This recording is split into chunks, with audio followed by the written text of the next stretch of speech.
জুবিন দা 19 ছেপ্টেম্বৰত ঢুকাইছিলে, আজি 19 মাৰ্চ। আমি 6 মাহত ন্যায় কথা বাৰু নকওঁ, ন্যায়টো ন্যায়পালিকাত চলি আছে, তেওঁলোকে জানে এইটো বস্তু।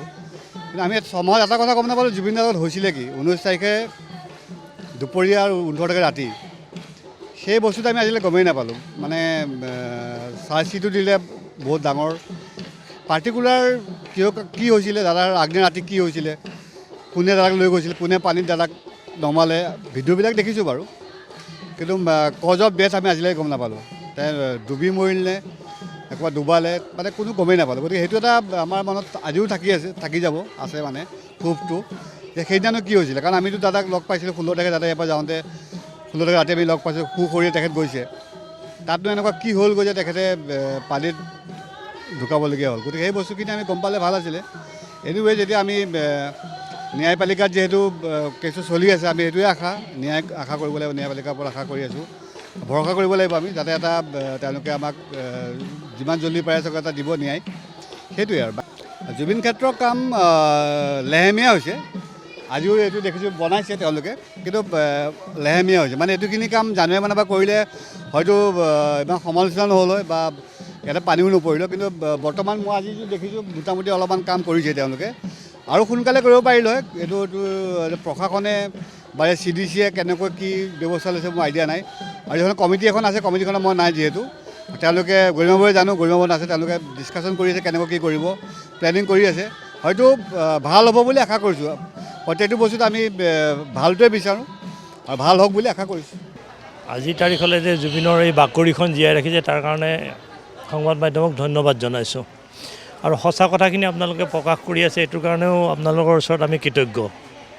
জুবিনৰ খুব ওচৰতে থকা মানুহ হিচাপে মই এটা কথা কৈছোঁ, যে কিছুমান কাম ইচ্ছা থাকিলেই হয়, আৰু কিছুমান কাম ইচ্ছা থাকিলে মানুহবিলাকে নকৰি পিছলাই থাকে কিবা কাৰোবাৰ ব্যক্তিগত স্বাৰ্থত। আৰু জুবিনৰ ক্ষেত্ৰত কাৰো ব্যক্তিগত স্বাৰ্থটো আমি নিবিচাৰোঁ।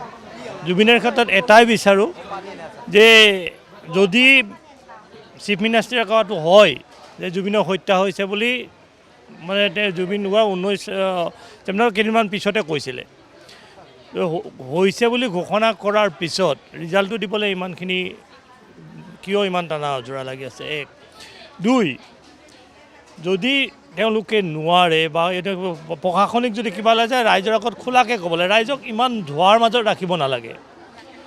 3, এই কামখিনি যেতিয়া জুবিন সৰু সজাইত শুই থাকে, তেতিয়াই কৈছিলে যে এইখিনি আমি মানে খুব তীব্ৰ গতিত কৰিম।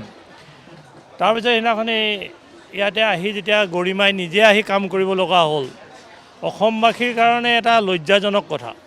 জুবিন আচলতে গৰিমাৰ নিজৰ নহয়। গৰিমাই এজ এ সন্তান হিচাপে বা হাজবেণ্ড হিচাপে যি নহওক, গৰিমাই যেনেকৈ পালিছিলে আমি ওচৰৰ পৰা মানুহখিনিয়ে তেখেতক জানো। কিন্তু আমি অসমবাসীয়ে এই কথাটো আজিৰ তাৰিখলৈ কিয় ক'ব নাই? কোনোবাই যদি কৰিব খোজে, মই আপোনালোকৰ সংবাদ মাধ্যমক এটা অনুৰোধ কৰিম, যে যদি চৰকাৰে কৰিব নোৱাৰে, তেতিয়াহ'লে ক'ব লাগে যে আমাৰ ফাইনেন্সিয়েল কিবা অসুবিধা হৈছে, ইলেকশ্যনৰ কিবা অসুবিধা, আজি অমুক আহিব, কালি তমুক আহিব, এইবিলাক নকৈ ৰাইজক ক'ব লাগে যে আপোনালোকে পাৰিলে বনাই দিয়ক, সমূহীয়াকৈ ক'ব লাগে। তেতিয়া আমি ৰাইজে চেষ্টা এটা কৰিম। আৰু কিবা কোৱা আছে নেকি আপোনালোকৰ?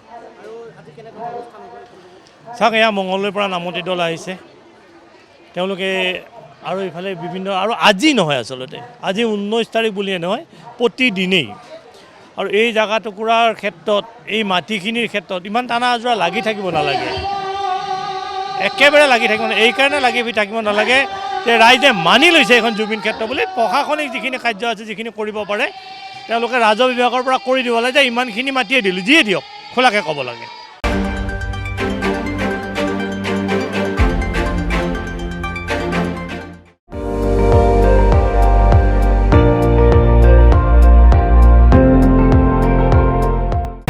আপুনি চাই আছে ND24, সৰ্বশ্ৰেষ্ঠ নহয়, সৰ্বোত্তমৰ দৌৰ।